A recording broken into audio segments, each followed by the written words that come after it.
morning. Good morning, everyone. This morning, we're going to do something a little different. Surprise! Like we haven't been doing different things for the past 2 months. We are doing part of a workshop that I facilitated in my last workplace for probably 6 or 7 years. And I am taking a 2.5-hour workshop and consolidating it into 20 minutes, half hour tops, I promise.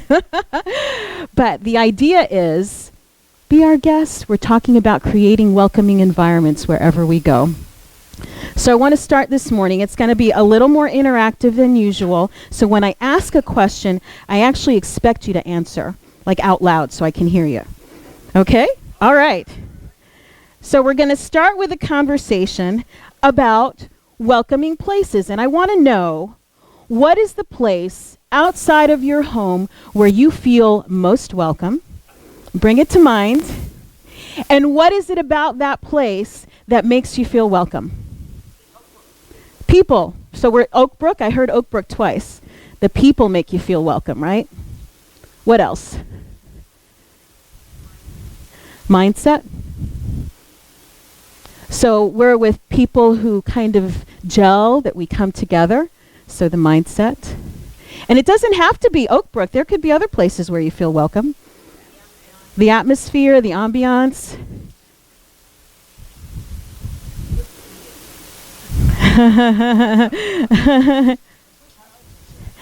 So we're talking comfort. You're comfortable when you're in that space. Friendly. You're comfortable in the Ocala Civic Theater. Why, Betty?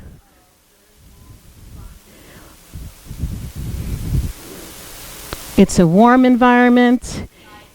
It's fun. It's creative. Vibration. What do we mean by that? How it feels. There is a feeling when you walk into certain spaces before anyone even says a word. Is that right? Y'all know what I'm talking about? Yes. It's a positive energy.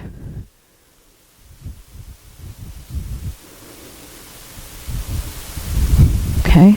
I've heard people actually say one of their favorite places was Walmart. And Publix was another one. Guess why? Because they're greeted at the door. So they get a greeting. Anything else?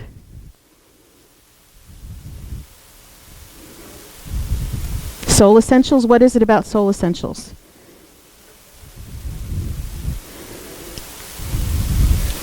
The way you feel when you walk in.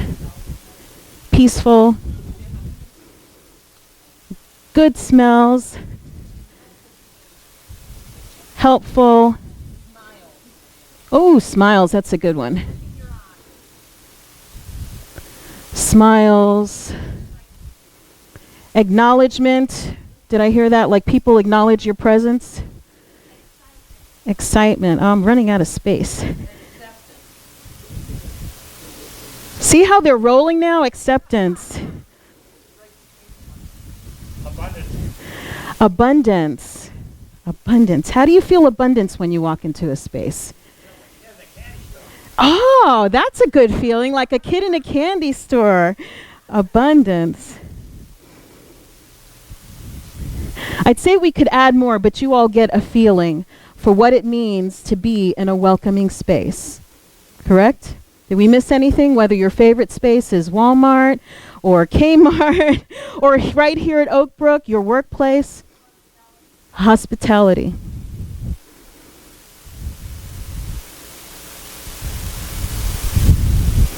All right, awesome. I'm going to come back to this. I'm going to try this clicker again. Something's not right with this thing. Welcome, so glad you're here. All right, this workshop that we're doing is something called the Wakanja Project. Can you say Wakanja? Wakanja. Imagine a community where everyone feels welcome and respected. And I'm not just talking about here at Oak Brook. Again, when we talk about things on Sunday morning, I expect and I always hope that you will take what you're hearing and the ideas that you're learning here and use them in your life so that you're creating welcoming environments wherever you go. Because every place you go, there you are, right? Okay, so the Wakanja Project. The purpose of this workshop, well, first of all, Wakanja, I should tell you what that means. It is the Dakota word for child. And what it means is sacred being. Now imagine if when we looked at our children, or as we looked at one another, what we saw was a sacred being. How differently would we treat one another? How different would the world be if we looked at others as sacred beings, starting from when they're teeny tiny, every person a sacred being. The purpose of the workshop was to teach individuals, agencies, businesses, organizations, different communities, to use principles and strategies to prevent the harsh treatment of young people and children, to kind of de-escalate. Have you ever been in a public place where you saw someone kind of losing their temper with their child or with another person, and you kind of want to do something about it, but you don't know exactly what to do? That's what this workshop was designed for. But not just that. For me, it's all about awareness. It's all about consciousness. Because we all know what creates a welcoming environment, but we're not always aware of our ability to do that ourselves. And that's what I'm calling us here to do today. So this is the Wakanja Project. Now, it's based on 6 very simple principles, and you will understand them very easily, and I'm sure you'll remember each and every one. 3 of the principles are barriers. They are things that keep us from connecting with other people and having them feel welcome in our presence. So 3 things are barriers, and then 3 things are ways to overcome those barriers. So the first one will probably not be a surprise to you. We're talking barriers, walls. The first one is judgment. Has anyone ever felt judged before? Raise your hand if you've walked into a space or you have been in someone's presence and you felt judged ever. Okay. So tell me now, bring a specific incident to mind where you knew that you were being judged by somebody, or you felt it very strongly. What did that feel like? Frustrated? Less than? Hurtful? Degrading?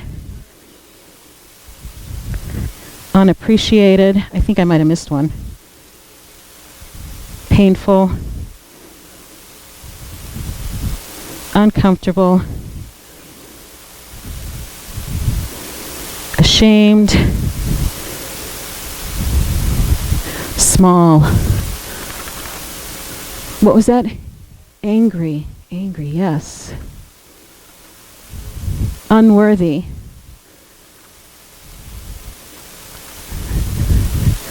This list isn't as fun as the other one. Anything else? Frustrated, we got that one here. Cornered. Ooh, that's not a good feeling, is it? Inferior. Defensive, that's another really good one.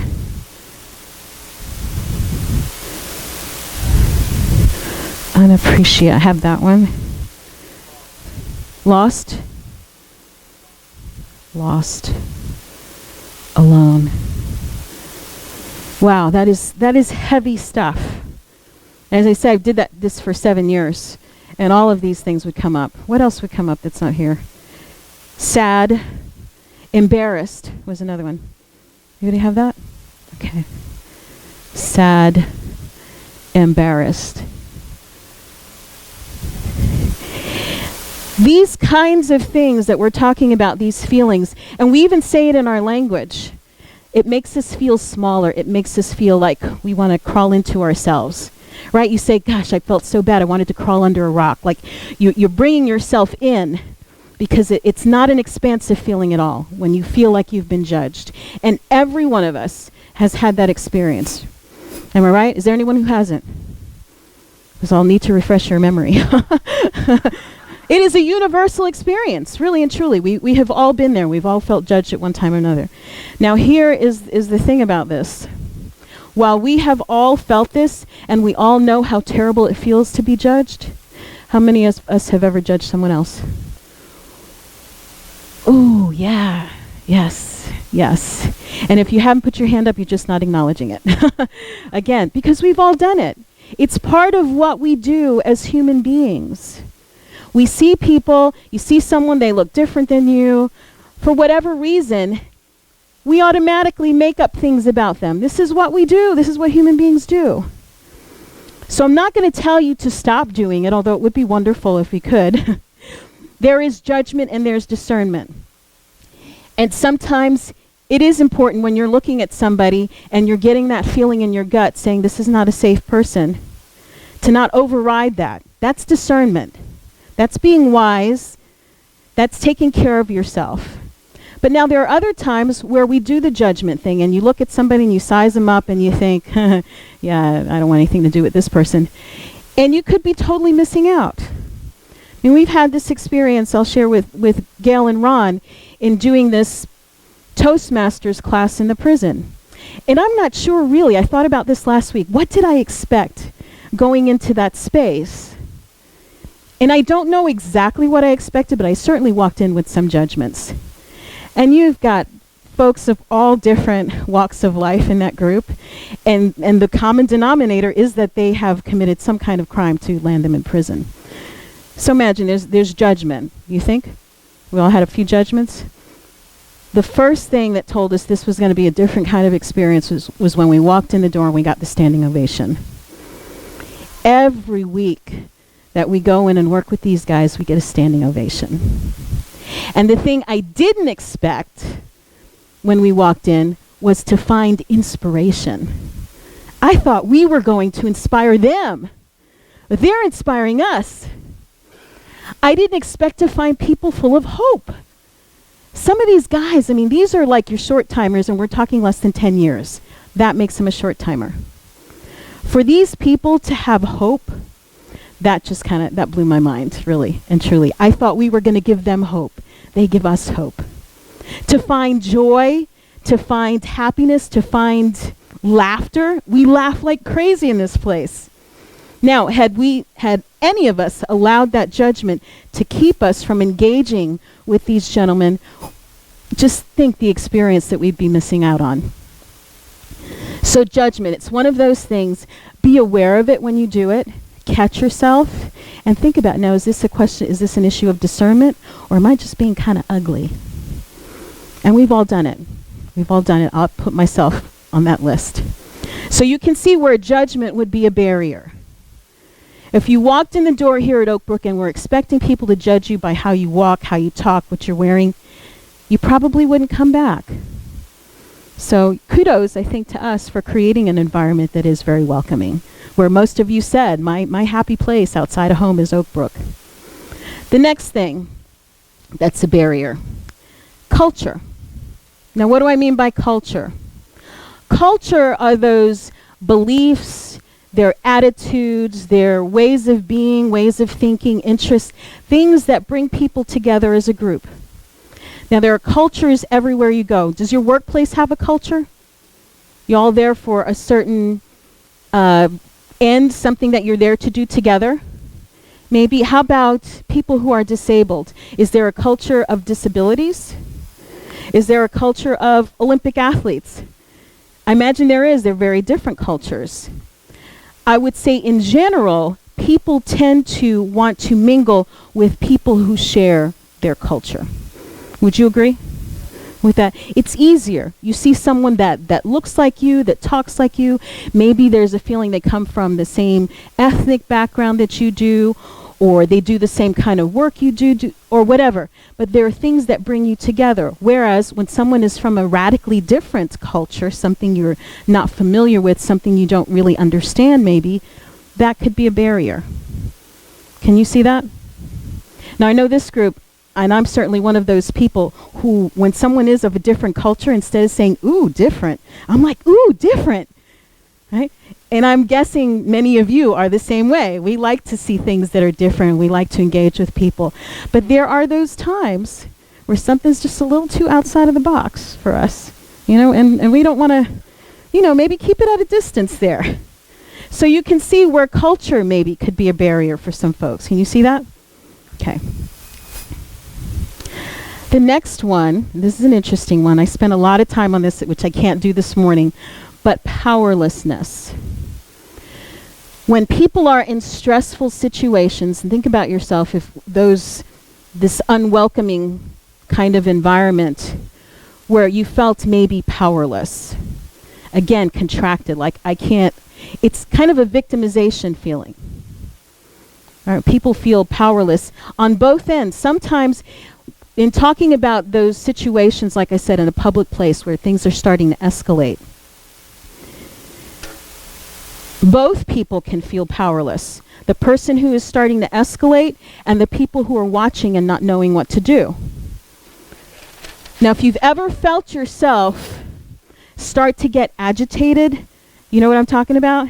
One of those days where maybe you get out of bed and you kick something and you hurt your toe, and then you find out there's no toothpaste and nobody told you, or you ran out of coffee creamer, and then you're late for work, and then somebody's on your case, and there's traffic, and like all of those things happen, and what happens to you? You start to escalate. And something else happens and it keeps on going, and you escalate, and then finally somebody says one little thing, and you blow up. Right? How stupid is that? And then people say, well, what happened to you? Is it like your time of the month? Or, those things that yes, does that happen, right?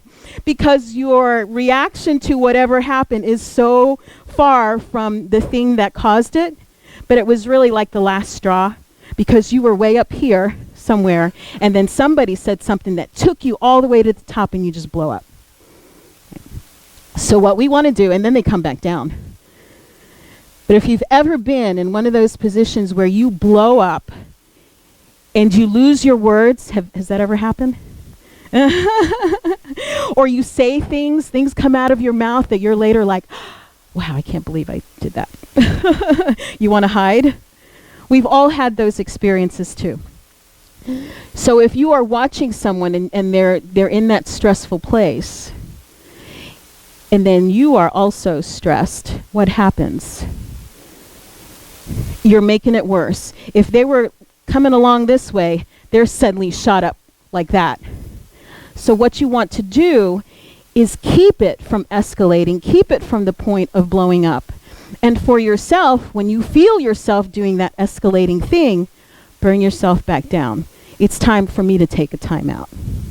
Okay, don't do what I used to do to my poor husband. He's not here to defend himself. But we'd be having a discussion. And Grady would say, I need to go out. I need to walk out of here, and I need to just breathe for a little bit. And I go, oh, no, you're not. We're going to have that discussion right here, right now. Because you're just trying to get out of talking to me. I don't do that anymore.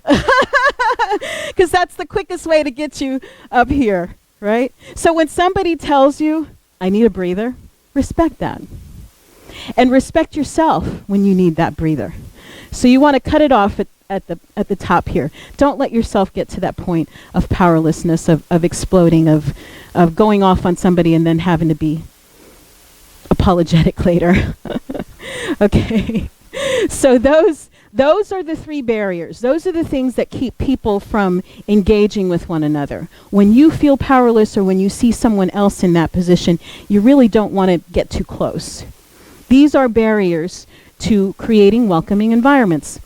So now the question is, how do we get past all of this stuff? And it really is pretty self-evident.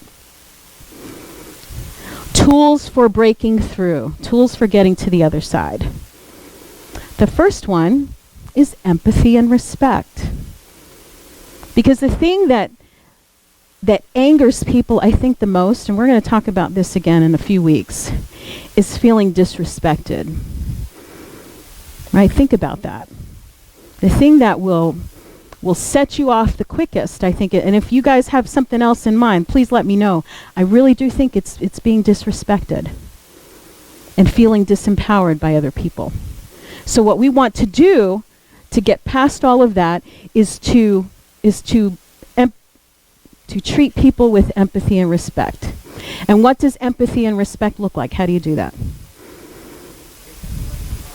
Treat people the way you want to be treated. Kindness. Put yourself in their shoes. I should write these down so we can. So kindness.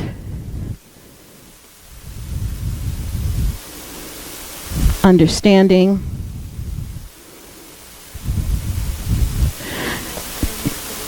Listening. Oh my gosh, how big is listening? Acceptance. I'm going to go back to listening for a moment. Acceptance. What was that? Being receptive.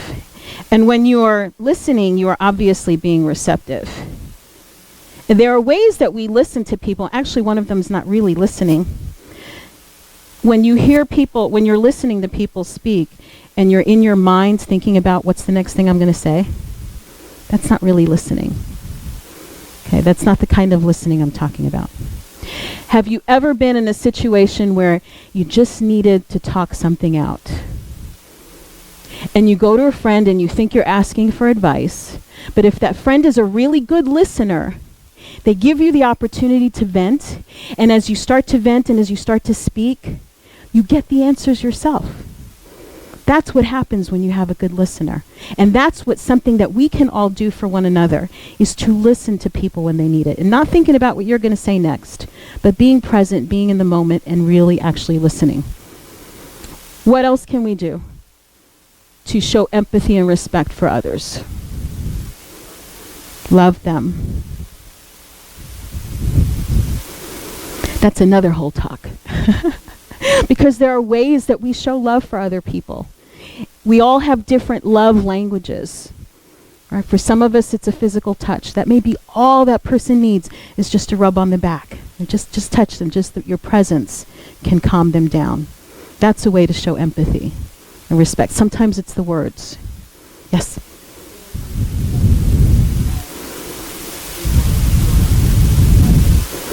You look for God in them. Even in that moment when they're escalating, when they're, awesome. That's what we're here to do. That's spiritual practice. So look for God in them. Acknowledgement. Yes, I see you're going through something. And just acknowledging sometimes they just need somebody to say it and to realize where they are. So acknowledgement. It's not like when people tell you, oh, you shouldn't feel that way. Oh. That's another quick way to take somebody off, right? How do you know what I should feel like? Right? That feels very disrespectful to tell somebody how they should feel. So acknowledgement is important. That's right, we don't should on people. All right. How else can we show empathy and respect? It's a really simple way. Just being there.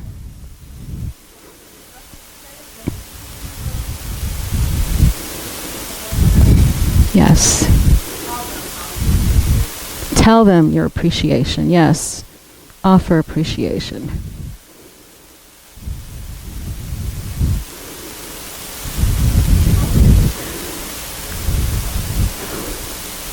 Yes, they do. Yes, they do. Love them. How about a smile? Is that like a really easy one? Right? Yeah. Smile. Right? Sometimes I remember when my kids were little and they'd be acting out and somebody would offer just a nice smile, like, been there, done that. And that makes you feel better, rather than having somebody scowling at you like, why don't you shut those kids up already? Right? Sometimes it's just a smile, like a head nod. I get it. Anything else? Okay. So empathy and respect, and there's lots of ways. These are concrete ways that we can do that. Listening, smiling, a touch. It's It's not difficult stuff here we're talking about. But it is about your awareness and your ability to make a difference for somebody else. The next one. Thank you. There we go. The environment. And we've touched on this already. Now, here's the thing you might not have thought about, is that you carry an environment with you. I know you all have heard this before because I've said it. Everyone can bring joy to a room, right? Some people bring it when they enter, and some when they leave.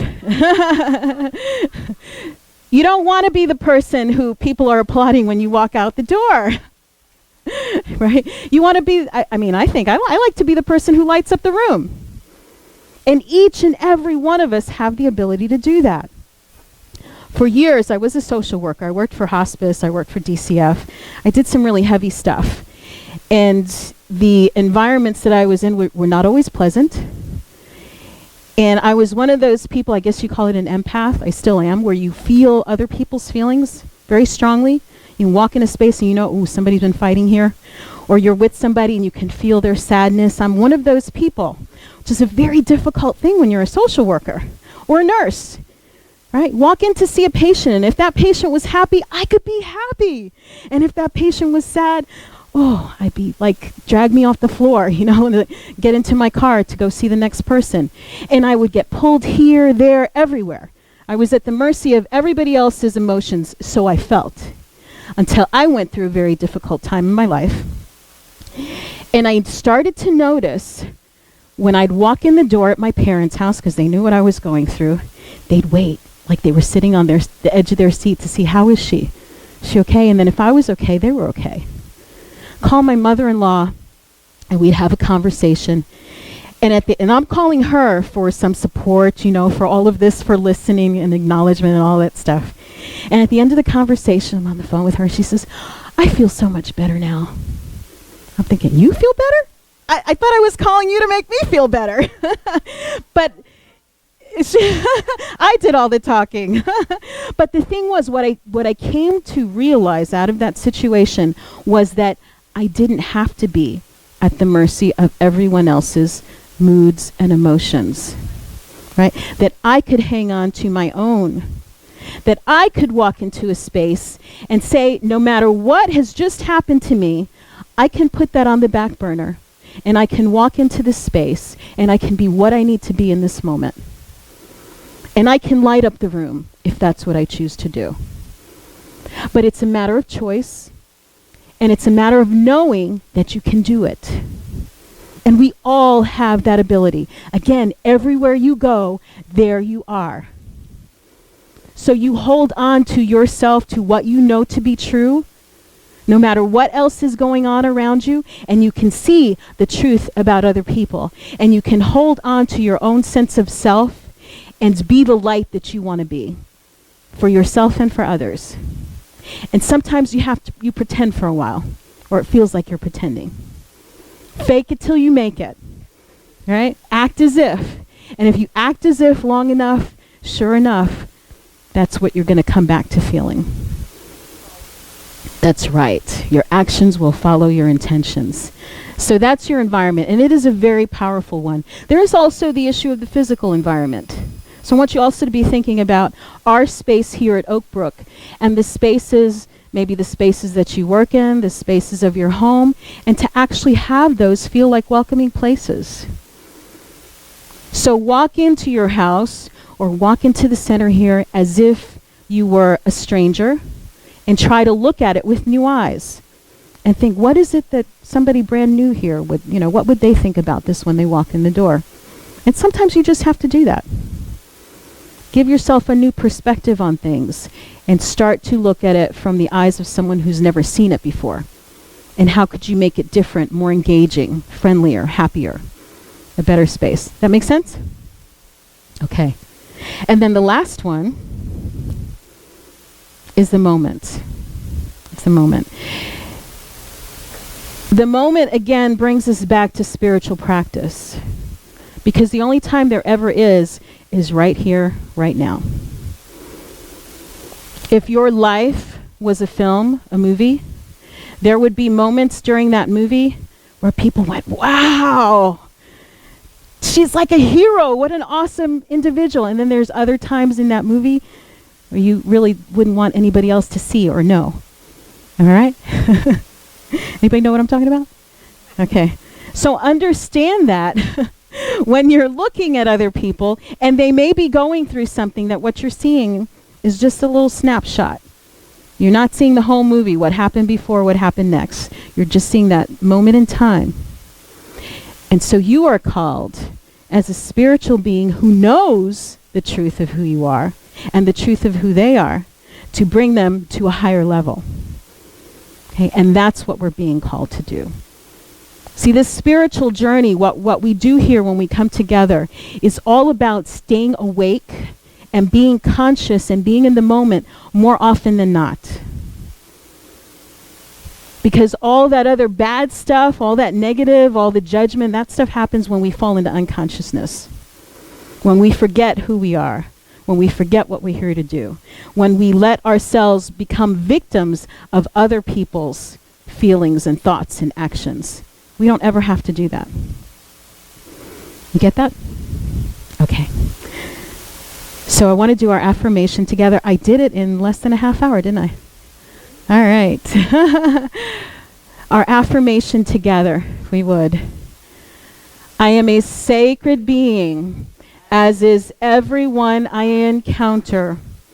I create welcoming, supportive environments wherever I go. People feel safe, loved, and respected in my presence because I see through the eyes of spirit. And so it is, and so it is. And so I will recap one more time. We have 3 barriers. Do you remember what they are? Judgment, culture, and powerlessness. And we get over those things by what? By empathy and respect. By what? The environment and being in the moment.